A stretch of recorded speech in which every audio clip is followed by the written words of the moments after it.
creativity is like a muscle. You have to exercise it, but you can't overwork it. Right? Like, I'm not going to force out art. It's not something you can force. It's a symptom of social media. I don't know if I'm going to get in trouble for talking about this or not. I know if I don't like talk about it, people are going to be mad. I totally believe in ghosts. I mean, like, no one can tell me I didn't see it kind of thing. What's up, you guys? Welcome back to the channel and welcome back to another episode of Coffee with Zach. We are here at Carnegie Coffee in Carnegie, Pennsylvania, just outside of Pittsburgh, here with Nero, a Pittsburgh artist, and talk about stuff. I'm here to talk about art and ghosts and all kinds of stuff like that, and probably drink too much coffee and freak out when I leave. Oh, we've got an abundance of coffee, that's for sure. Real quick before we get started, I want to let you guys know, if you're not subscribed already, I want you to hit that subscribe button, turn on those post notifications to be notified every time a new conversation comes out. Leave a like, comment, share with all your friends, I don't know, all the YouTube stuff. Also, if you're listening on Apple Podcasts, a review goes a long way. And yeah, if you like what you hear or want to check out my art, just go on to Instagram, or primarily Instagram, and it's just Nero art, or Nero _art _ink. I hope you guys enjoy the podcast. With that said, let's kind of skedaddle right into it. Yeah. So maybe we can start with a little bit of a background on you and kind of where you grew up, how you got started with art, and okay. Kind of see where it goes. Yeah. So I guess, I've been drawing my whole life. I was really lucky, I feel like, because coming out of high school, I feel like a lot of people are still, we're still kids, and we kind of have to decide what direction our whole life is going in at the age 17, basically, or earlier. And a lot of people just don't know, so they kind of just choose whatever. And I really felt for people like that because I've pretty much just always known that it was going to be art.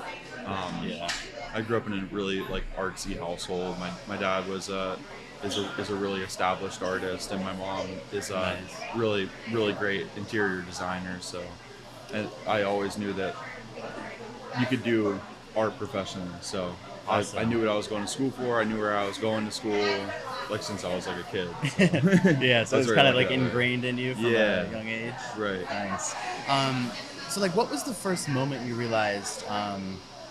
That you had a kind of a gift or a passion for it. Yeah, I would say, it was more so a passion for it. I mean, anyone can draw if you just draw every single day.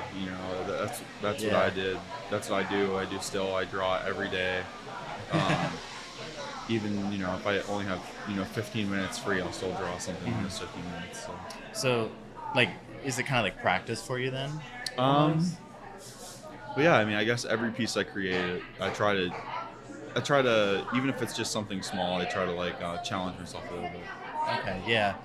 So some things, let's say playing the piano, if you don't practice for a while, you start to kind of lose those skills. And does that translate to art at all? Or if you don't do anything for a while? I don't know if you'll necessarily lose those skills, but you won't be building on them in that time span. Okay. And I always felt like it's important to take time off and to take breaks and stuff.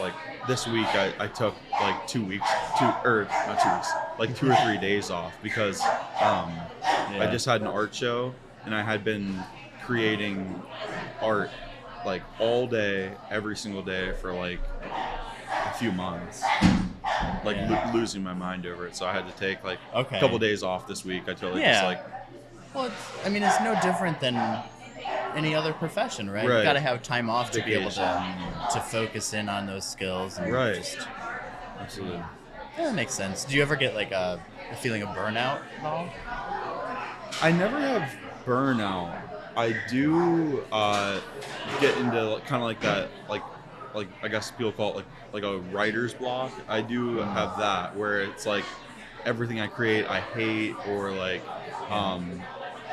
when I'm creating, I'm unhappy, and whenever I start to feel that, I have to consciously tell myself to just stop creating and just give it some space, because pushing it too much I'm not going to force out art. It's not something you can force, really. Yeah, and I feel that's something that a lot of creatives run into, where they almost feel maybe a pressure to put out content or put out art or put out music or whatever it is. It's a symptom of social media. I mean, because we're artists, and we see on all the all young creatives, even if you're a creative just in the fact that you're starting a business or something, we all see on like the social media tips or on any of the tips kind of videos for young businesses is you have to create content every day. You have to post every day.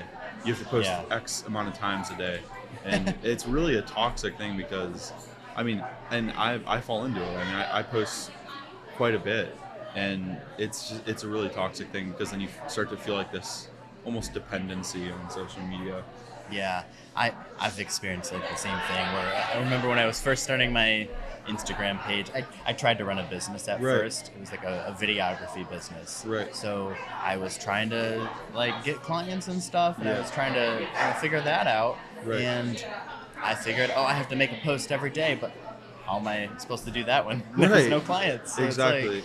It's like really, it's really a weird thing because you want to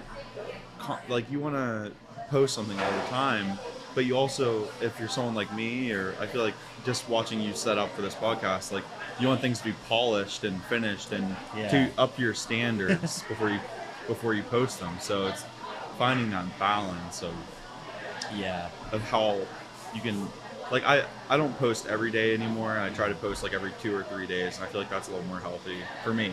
It's healthy for everyone's balance is different. And like you're still posting, like content's still being put out, but it's on your schedule, your timeline. Exactly. And it doesn't have to conform to anybody else or an algorithm or anything like that. Right. And I feel like sometimes like just this week I took 2 or 3 days off from posting, and I lost like 100 followers, like literally 100 followers just because I didn't post in 2 or 3 days. And it's like you guys follow me for free, and I give you content almost every day for free for most of you. I mean, like a very small percentage of my followers actually buy stuff, or and not even just buy stuff, or like supporting me is just messaging me or commenting on my posts or liking my posts. Like that's enough to support me, and I really appreciate that because not everyone can afford art. Like when I was a lot of my followers age, there's no way I could have afforded art or anything like that. It's definitely a luxury. It's not a necessity, but it's like, people just like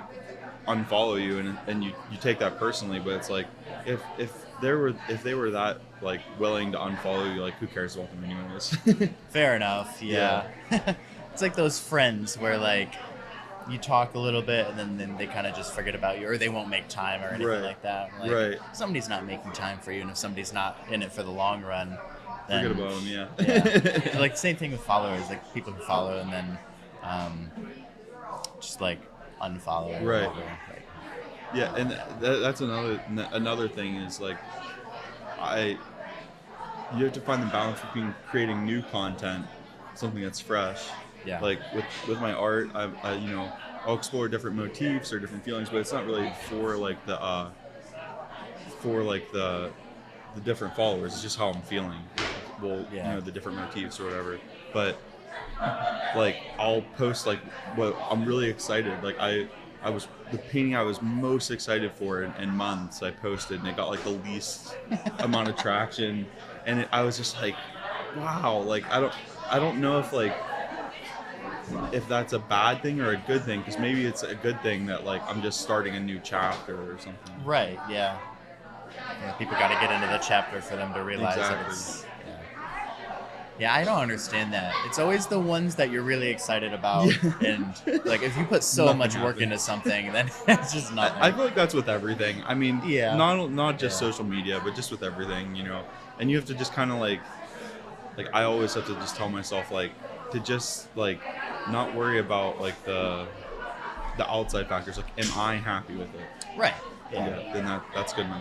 And at the end of the day, you have to be happy with it for that to like come through to other people. Right. Absolutely. I feel like a lot of creatives, like they think they have to post every day and do this and that, but a lot of times they're not happy with their work. Right. And that, I feel like an audience or anybody looking at your work or listening to music, whatever it might be, they can sense that in a creative when they're getting burnt out or they're tired or like when that's not their best work. Right.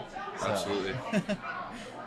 I feel the same thing. Even just like with the podcast and like editing and all that. There's a pressure to constantly create. Yeah. But at the same time, it's like you have to remember why you're creating. Like you want to create this stuff. Like, so it's a balance. I mean, you don't want to feel those outside pressures to create stuff, but at the same time, you should be like creating pretty regularly. I think if you just like here and there kind of create, you're not going to make any traction or any progress. So it should be like a steady build, I think is the right way to say it. Like creativity is like a muscle. You have to exercise it, but you can't overwork it. Right? Absolutely. Yeah. Like going back to the roots of this podcast, I don't always tell this to everybody, but I started it for myself. Like, I was never trying to, I don't know, gain a following or anything. Right. Honestly, I had a really good conversation with a homeless man in a Starbucks in North Carolina. And that conversation just changed my life. It opened up my mind to so many different things. And it was the first like in-depth conversation I had as an adult. Right. We talked for like 3 hours. Right. I was just sitting in the Starbucks doing some work, and he didn't have anything to do, so I'm like, all right, cool. But I just wanted to start recording my conversations with people. And it helps me learn, and it helps other people learn from it too. So I have to remember that's where where this creative muscle is rooted. In your passion for conversation. Right, yeah. So I just have to keep that passion at the forefront of my mind. Right. Otherwise, I mean, there's some weeks where I'm working my day job and doing a bunch of other stuff where I don't feel like editing. I don't feel like doing anything else. I'm just tired. Yeah. And I have to remember that's okay because I do it for fun anyways. And if I'm not having fun doing it. Exactly. Then it becomes work. Exactly. Yeah. But it's like a whole rabbit hole creatives fall into. Yeah. I don't know if it's like that for other professions too, because like my day job, I show up, I do my work, I leave, and that's the end of it. Yeah. I'm not always thinking about it, but I feel like creatives are always thinking about their work. They're always trying to improve or. Absolutely. I can't enjoy.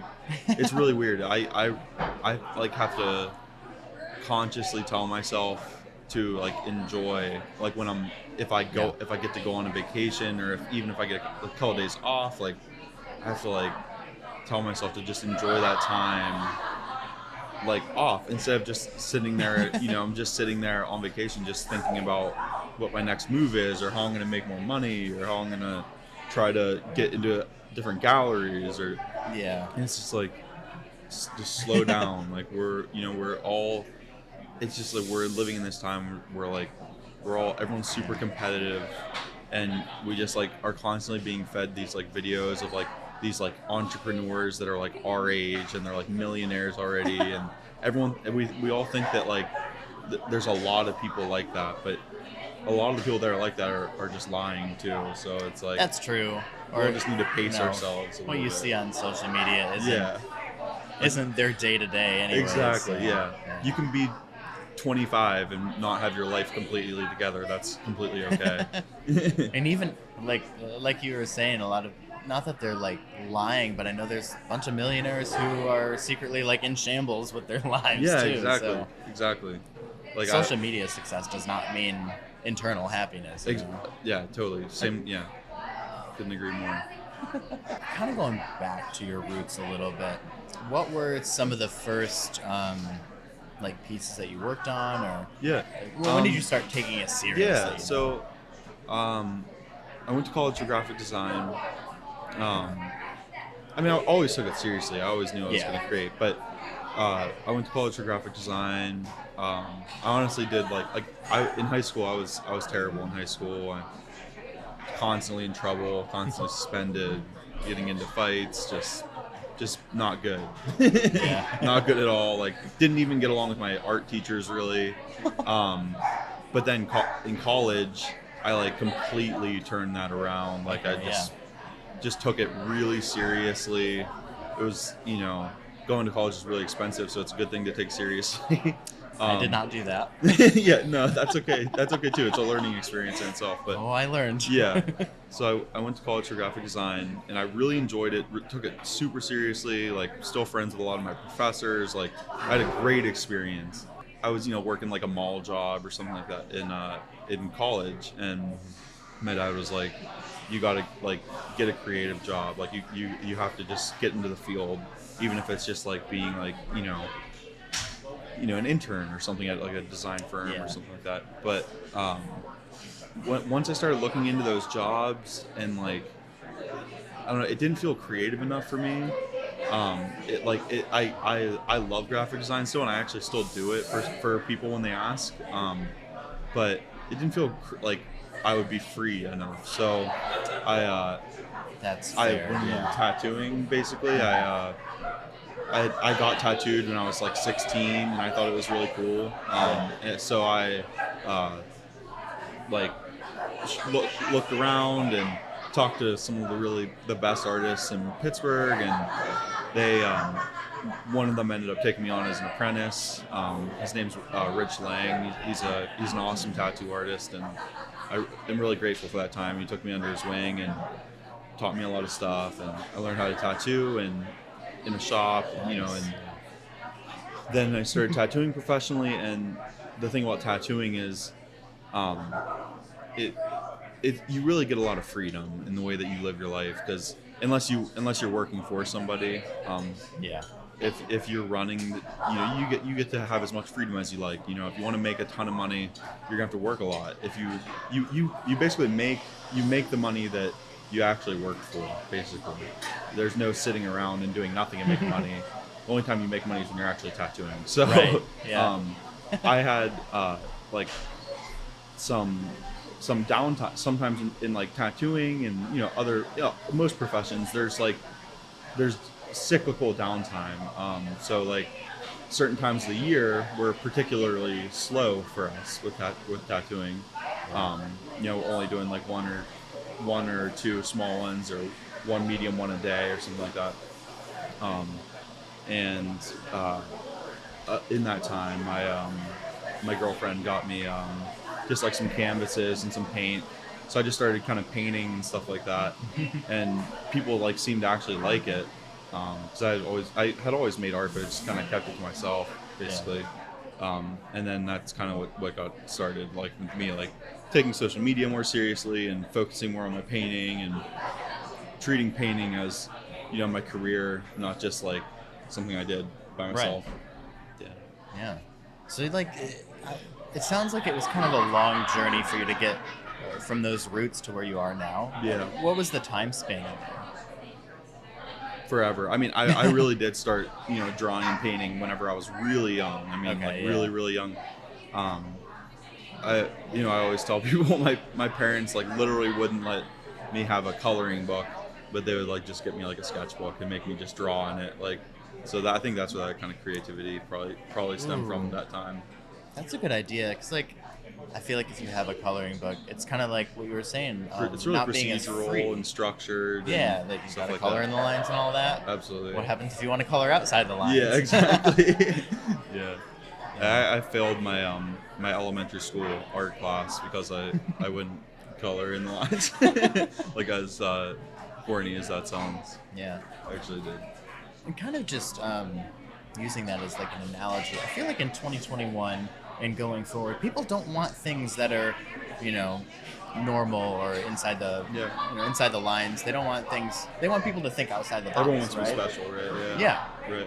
Yeah. So I feel like, do you feel like instilling that from a young age kind of helped you, like push boundaries a little bit more with your art? I think so, and I mean I shared this on my social media the other day, but ever since I was young, I think it probably stemmed from my dad a little bit, but my dad's always been interested in like horror movies and monster magazines and like just all the classics. Like, he was always interested in that stuff. Like, he literally had the old it was called Monster Magazine.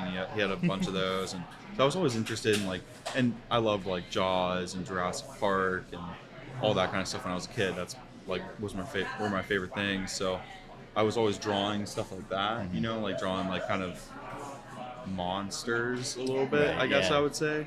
So I guess he kind of instilled that in me, and then I shared on my Instagram the other day, kind of like I had like a formative moment really whenever I was a kid, like, and I've always remembered it. It's always stuck with me, and it's just like my neighbor I had a neighbor babysitting me or whatever, and she just because because I was drawing my normal creepy stuff, and the neighbor was just like, "Why don't you draw like pretty girls or flowers or something?"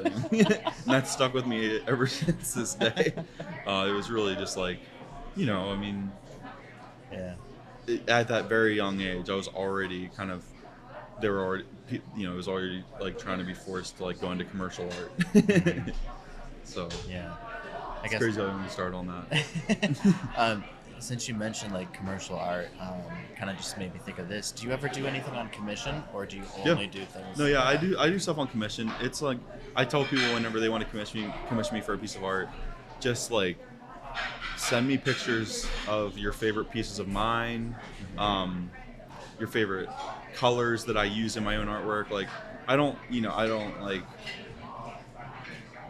do like true commission work where it's like I'll paint whatever you want me to kind of thing.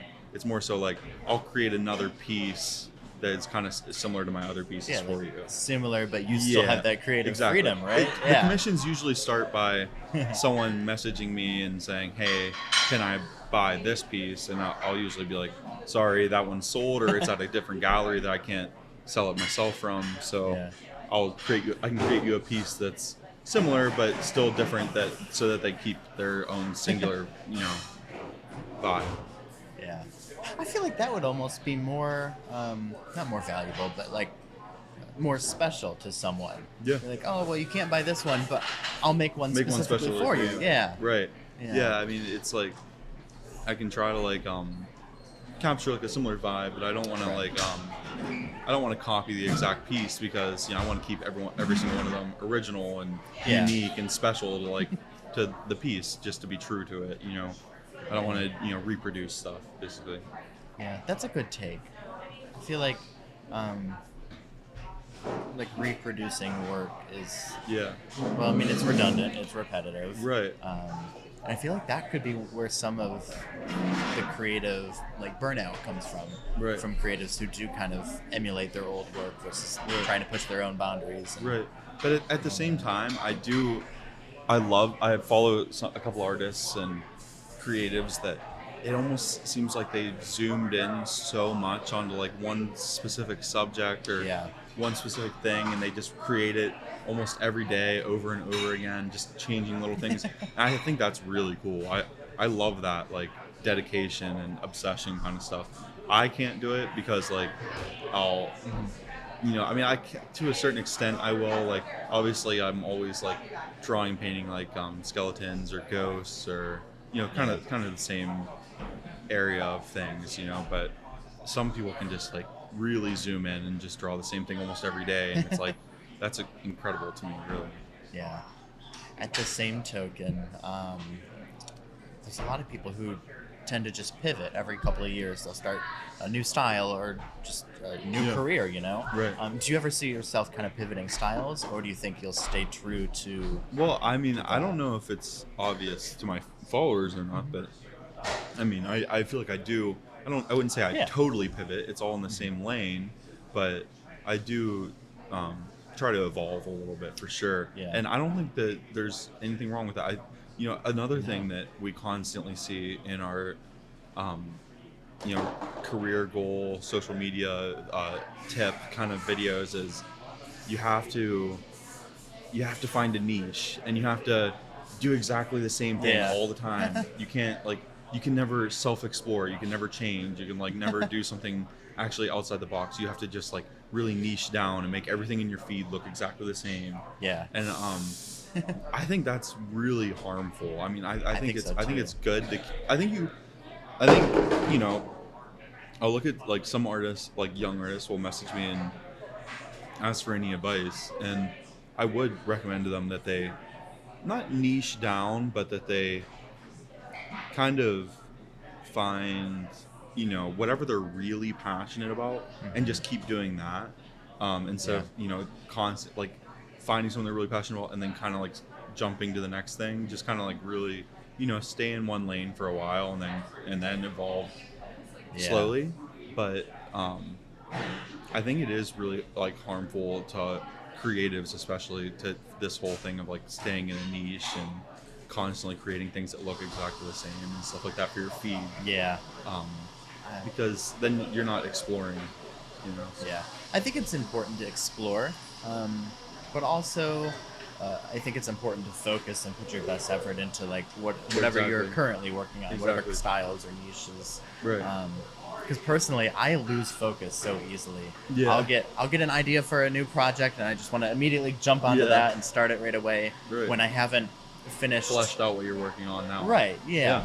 I couldn't agree more. Yeah. Kind of going back to what we were talking about a little bit before that. Sometimes creatives get, like, if they choose a niche and really hunker down on that, they'll get pigeonholed into that style or whatever for the rest of their lives. Like when Taylor Swift switched from country music to pop, everybody threw a fit over it, but they forgot to realize that musicians can create whatever kind of music they want. Oh God, I don't even get me started on that. I hate that. I hate like the cultural obsession we have with like, oh, I only like their old work, kind of those kind of people. It's like they don't want people to ever change. They don't want people to evolve.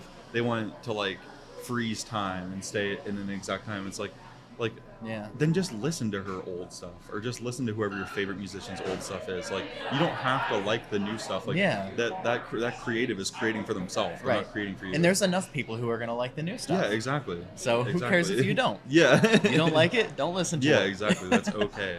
Not everything, like that's something that I feel like the world needs to hear, is not everything is for you. Exactly. Yeah. I feel like people are entitled. Yeah.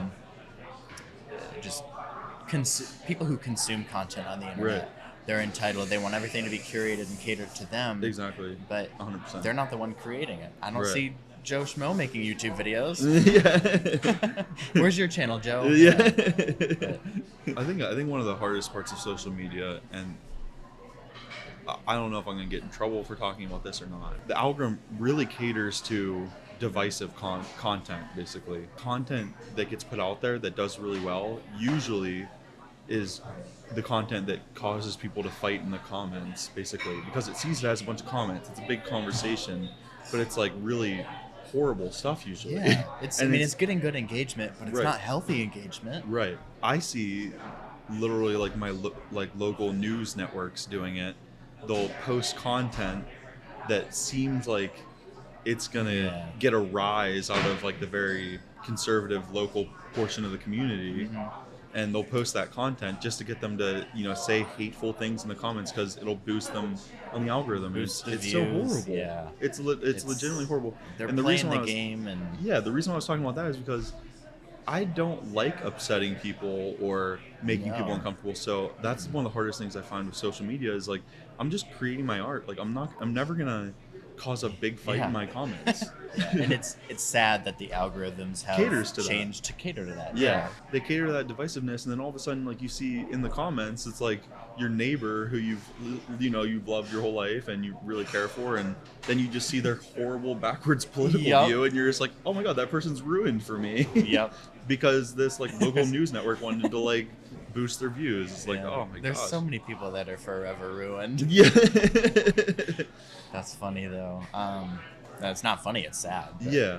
But, but I mean, all the anger and frustration I have towards social media and stuff like that, and in the same way, I really appreciate it, like Instagram and TikTok and Facebook and everything, because they've helped my career like so much. I mean, I don't know where I would be without them, and like, my art is not for everybody. It takes like a very specific type of person to like my art. So when you're on the internet, it's easier to find that very specific person. So we just had a really good conversation on that creative muscle and social media and everything. Do you have any other like passions? Like, what do you do in your spare time when you're not creating? I mean, number one is I just hang out with my son at this point.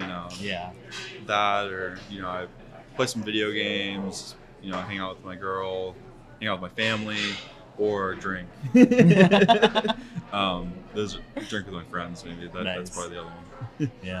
Here and there, I think like the rare thing about me that not really anyone knows is that I actually play hockey too. So that's cool. That's something I do. And I feel like it's kind of random, and it's really just it's really a nice outlet for all my anger and stuff. So Nice. Yeah. I feel like everybody has to have that outlet that's not like part of their job or like what they do, you know. Right. You know, always gotta have something else to kind of just blow off some steam or just have fun. You know? Yeah. For me, it was kind of bowling for a while. Yeah. My sister and I would go bowling a lot. I don't Yeah. really know what it is now. Maybe travel. Yeah. I like kind of just exploring new places. Like, Yeah. I've gotten tired of my hometown, so I'm just ready to get out and Yeah. What is your figure out hometown? I live in Davison, Michigan. So it's Okay, maybe cool. 10 miles east of Flint. Yeah. Okay. Hour and a half north of Detroit. Right. So, yeah, small town. Nobody knows where it is. Yeah. You said you were born and raised in Pittsburgh? Yeah. Yep. Nice. Yeah, like I said, neither of my parents are from here.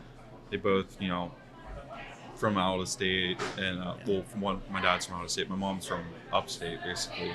But yeah, they both spent time couch surfing, kind of homeless and stuff like that. So yeah, I don't have like strong roots here. Just like but my dad and my mom live here, so yeah. That's where it started. Do you think you're gonna stay in Pittsburgh, or do you ever want to go anywhere else? Or? No, I think I'll stay. We just got our first house. It's like an old Victorian house, but it needs like a ton of work. Oh. It's like we were like that's fun. It's a project. Right? Yeah, exactly. I mean, we're going room by room, but like the rooms that aren't done yet, like literally look like a demilitarized zone or something. Like there's just like nothing on the walls, just down to the studs, like really messed up looking. Well, it's like you get to see it before, and then you get to see the end goal. Yeah, that's really enjoyable. Yeah, because I do like interior design and home design and stuff like that. Yeah. So I'm really enjoying it. It's funny because usually it's the girlfriend or the wife designing the inside of the home, but I'm more picky than she is, and she isn't as much of like a visual person as I am. Like I can kind of see a space kind of laid out, and like I have to just trust me, it'll look good. Trust me, by it'll the look end, good. she likes it. Yeah, it's like the opposite of what my parents are doing. They're building a house right now, and my dad's basically along for the ride. Yeah. But she's just picking out things, and they've been comparing different floor tiles and like backsplash tiles for months now. Like just pick one. You know what you want. Yeah.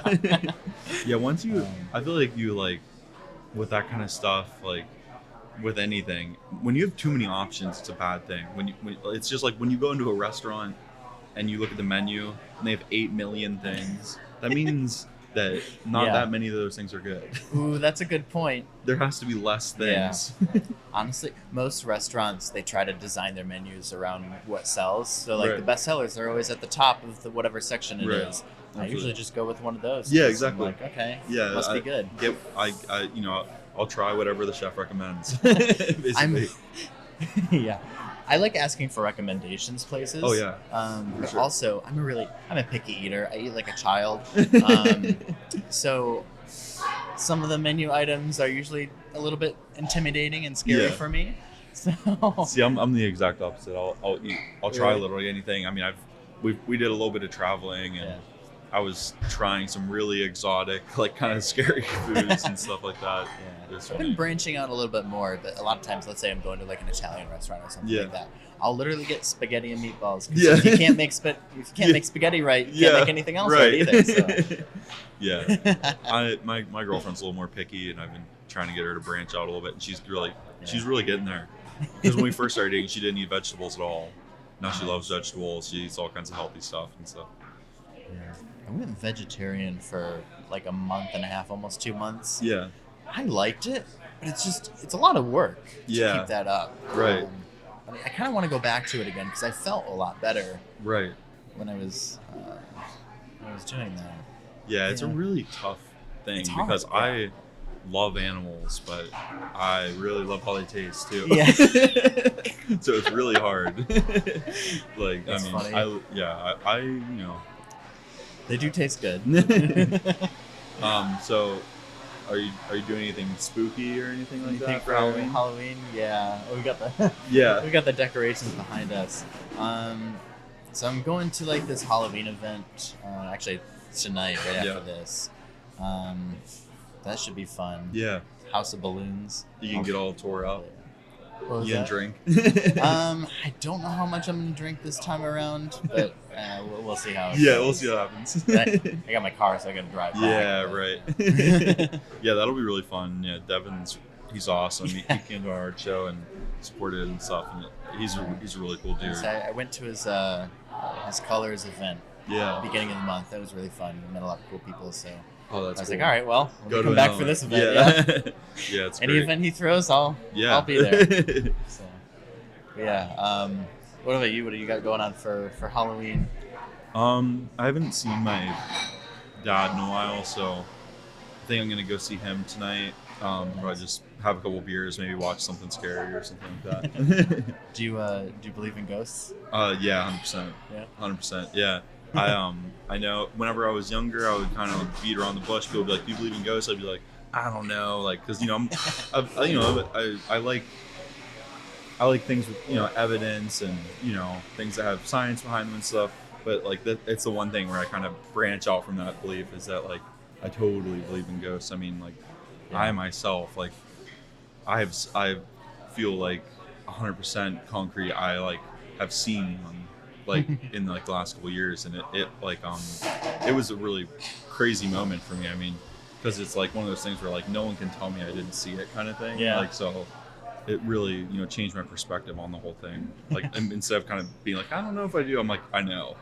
Yeah, I used to watch. I don't know what they're called, but like they have like documentaries where they're.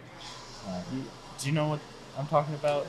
Do you mean like Where a they're, like, ghost looking hunter for- kind of show or something? Yeah, like they're looking for Yeah. ghosts and they go into these abandoned places. I feel like those I shows cannot are really remember the interesting show, because but, of all the equipment they use, like all the cameras and recording. Yeah, they've got all this It's stuff with incredible. them. Yeah, Yeah, I it's don't probably know. like thousands and thousands of dollars worth of equipment because every Yeah. camera these days that's worth anything is Yeah, so cameras are expensive. expensive. Yeah, and the lenses are expensive. It's crazy. Just some glass, right? Yeah, but yeah, I definitely believe in ghosts. Yeah. I swear I saw one about a year ago. I know if I don't like talk about it, people are gonna be mad because they're gonna be like, "Why'd you like bring it up and then not talk about it?" Right. So I was like, so my mom now like co-owns a business in the strip, and I was down there in their basement. The store that they own is called Hot Hot. It's HOTHAUTEHOT, and it's a incredible store, and like you should go check it out after this for sure. It's Yeah. like really, I'll be there. Yeah. it's really next level. I mean, as far as interior design goes, and that kind of stuff. But their store is located in this like really old, like brick and mortar like building in the strip, and it's huge. It's a huge building, and I was down in the basement of the building, like moving some stuff for them, like moving some furniture into their storage area, and this like the rest of the building is all like like really nice modern offices, and their store, which is really nice and cute and like fun to be in, but the basement storage where like a lot of the furniture is like really raw and industrial, and there's like no lights and stuff like that.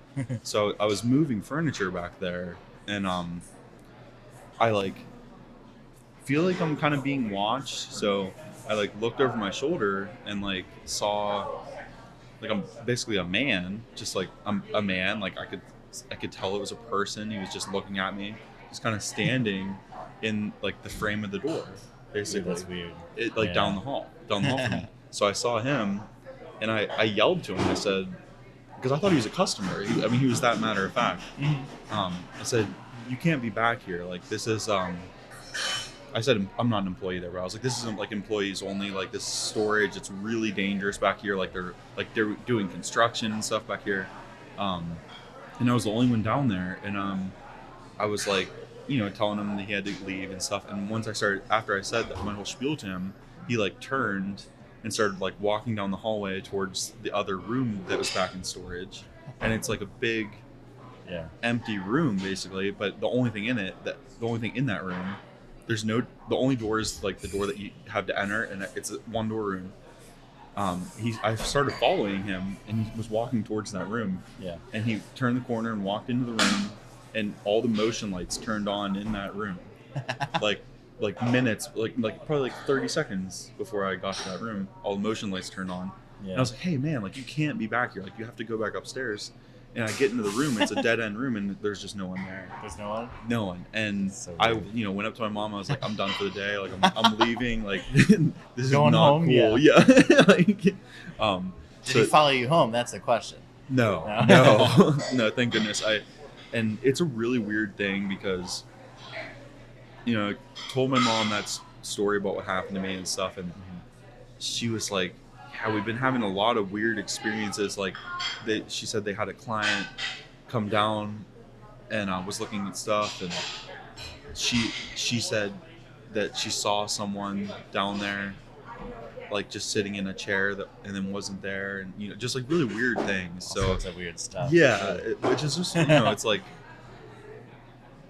it's such a weird thing to say that you truly believe in or that you saw, because a lot of people are gonna like bash you or say that you're childish or stupid or something like that, but I really do believe I saw something that day for sure.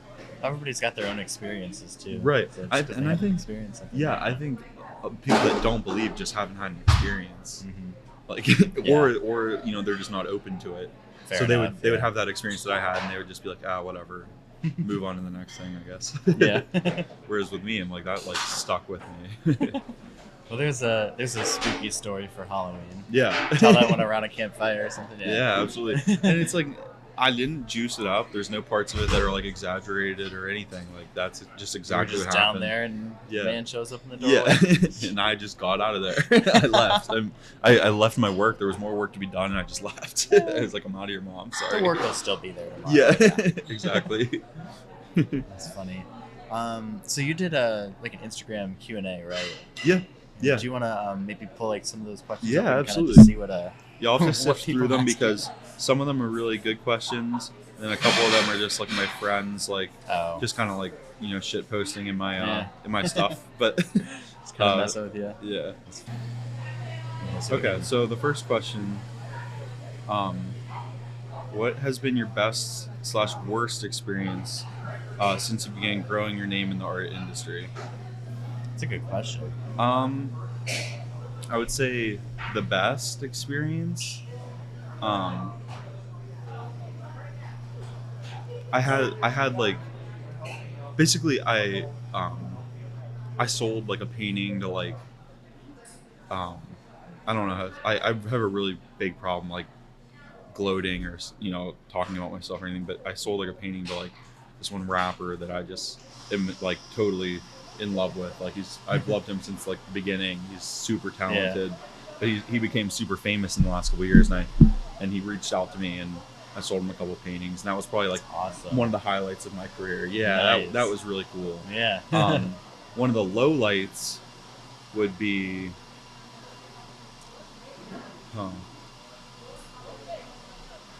I would say the lowest parts. It isn't like something that's a singular event. It's more so the lowest parts are just constantly feeling pressure. Yeah.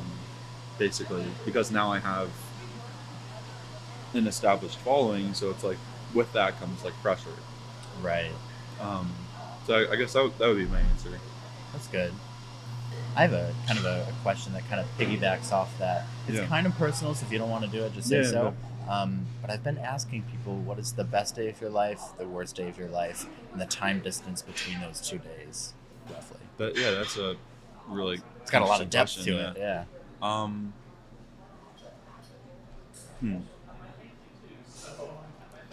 I would say the worst day of my life probably is somewhere. Probably, I had some pretty dark moments in college, and then in my childhood I had a couple pretty dark ones, but like with like family stuff and that kind of and girlfriends and stuff like that. So that's probably the worst, and then the best was definitely the birth of my son for sure. Yeah. Yeah. And then how long in between those moments roughly?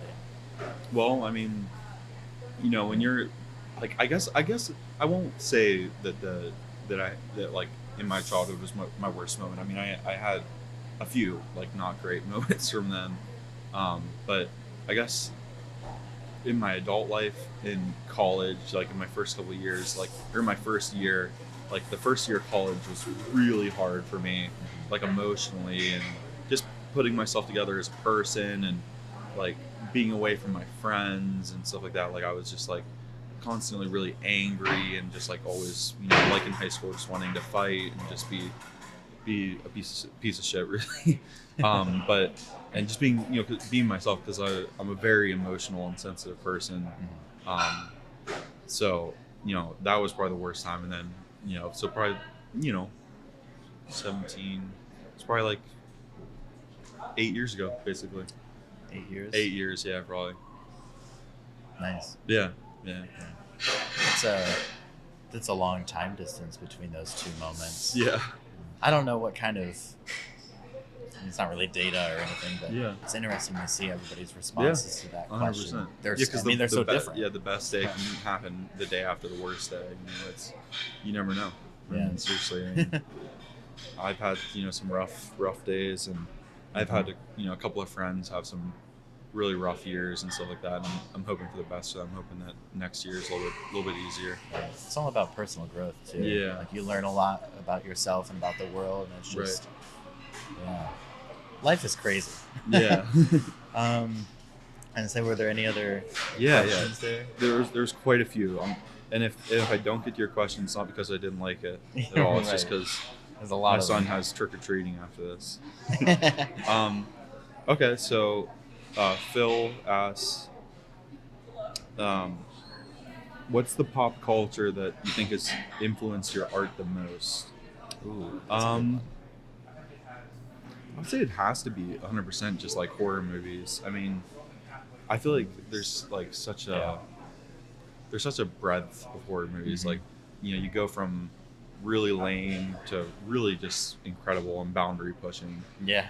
And I watch all of them. I watch the bad ones and I watch the good ones. I watch the ones that they say you should watch. I watch the ones they say you shouldn't watch. So I would say just horror film in general. I mean, it's just like I feel like there's a lot to be gained from it. I think being scared is a good thing. Usually, right after being scared, you find some kind of relief. Yeah. Hopefully. So, and then it's like that moment of catharsis when the fear is no longer present. Right, 100%. And Dustin asks, how many times do you change your mind throughout a painting or drawing? I would say probably 0 times. I like once I start working, it's like it just is what it is. I don't course correct usually once I start working. But after I'm done working on something, there's been a ton of times where I change my mind. Like I'll finish a piece and I'll just hate it, so I just paint over top of it. So a lot of the paintings that people buy usually have like a painting underneath of them. So usually have like a first draft that I didn't like. So that's all. I guess I would say that. Good one. Okay, so Liam asks, how has marijuana influenced your artwork? I would say, so I don't think it's actually influenced my art at all. And I don't get high when I make art. Sometimes I'll drink when I make art, but I never get high when I do it. It don't, like, as far as like alcohol and marijuana and all that kind of stuff, it's just like really nice to do after I'm done creating, because it just like I can finally relax, because I have a very anxious mind. I'm constantly like worrying or thinking that something's going wrong, like, or if I forget to, take my medication for a while, sometimes I'll forget to do that with my anxiety stuff. And that's really where marijuana and that kind of stuff comes in. It's just like a nice way to relax. Even like CBD and stuff like that is really nice.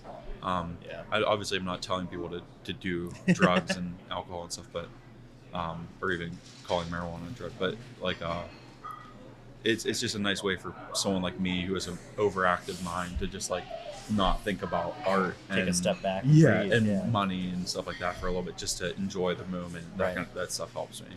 That's good. I feel like that's probably a common thread. Yeah. And one more question I wanted to get to. I know you said one more, but we can do there was a really important one. I feel like, has your art changed in any way since you've become a father?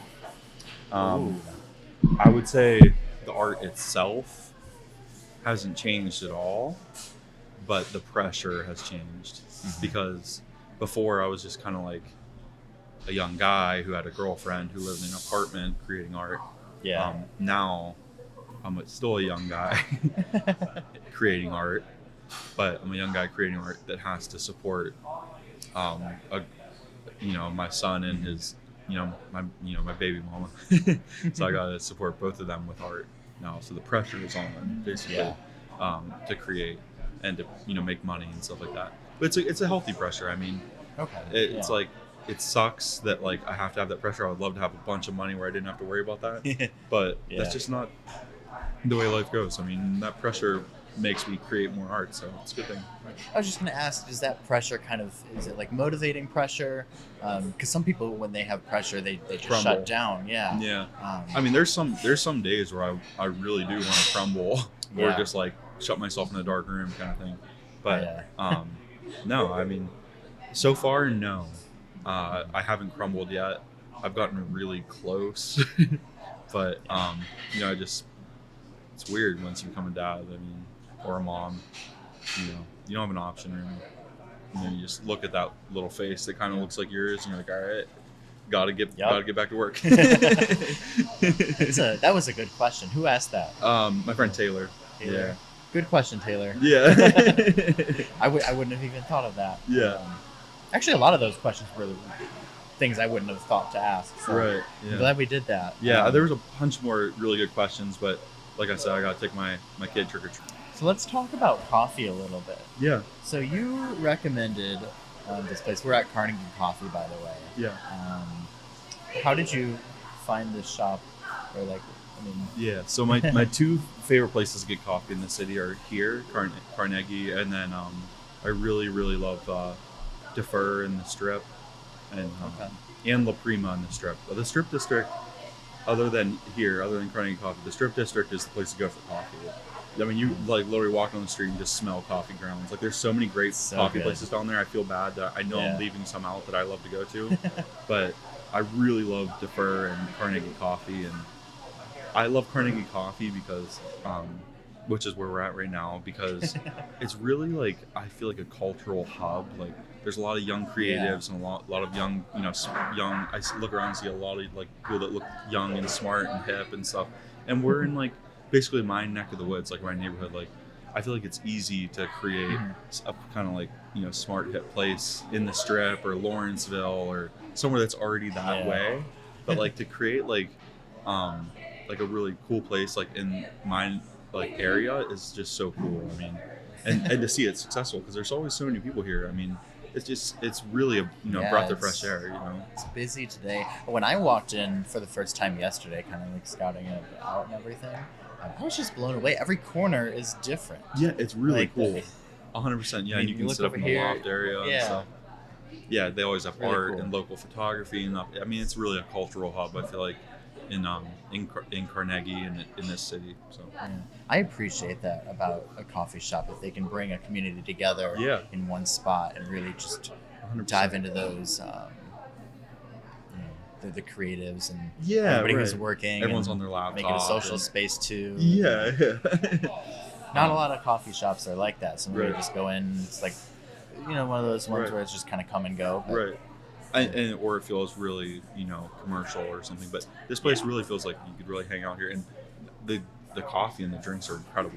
Like, I'm gonna say, they get me buzzing. I mean, I need coffee to or some kind of energy to like go on with my day, and this place hits the spot as far as that goes. I'm gonna say, we've got some drinks. Yeah, I'm gonna try them, give them a little review. Yeah, you want to try any of those? Or my iced coffee was really good. What are the other two? Or other three? So this one is a soy cappuccino. Okay. And it's iced, and this one Or no, this is an iced witch's brew for Halloween. This one is a soy cappuccino. Okay, I'll try the witch's brew. I feel like. Okay, go that's for it. up my Yeah. alley. Do you like iced drinks more or hot drinks? Iced 100%. I mean, even if it's like the dead of winter, I'm getting a nice coffee. For me, it's a little bit seasonal. Yeah, well, I drink hot coffee at home. I would say, like, I brew hot coffee at home, and I'll drink hot coffee at home. But when I go out, I love iced coffee. Or if it's like during the workday, I like ice. It's weird. It's hard to explain. Yeah, I think I like cold brews and cold drinks a little bit more, just because when things are so hot, I often can't taste the flavors of them. Right, and not just that, but I feel like I run hot as a person. Like, I feel like I'm always hot, so I'm like always trying to drink a cold drink, and that's really good. Yeah, that's I had a awesome. hot one yesterday. And it was really good. It's awesome. Yeah. I've been into seasonal drinks for a while. Yeah. There's a coffee shop back in Michigan that I go to a lot, and they always have a new seasonal menu out. So Yeah. I'll try those, but Yeah. I've been getting a little bit more into like traditional coffees lately. But Yeah. I got strawberry banana smoothie. Something that's not coffee, but it's really good. Yeah. Yeah, I love smoothies too. It's really sweet. Yeah. I had a macchiato earlier. It was pretty good. Double shot. Oh, really? You're awesome. Caffeinated. Yeah. So I'm gonna try the soy cappuccino.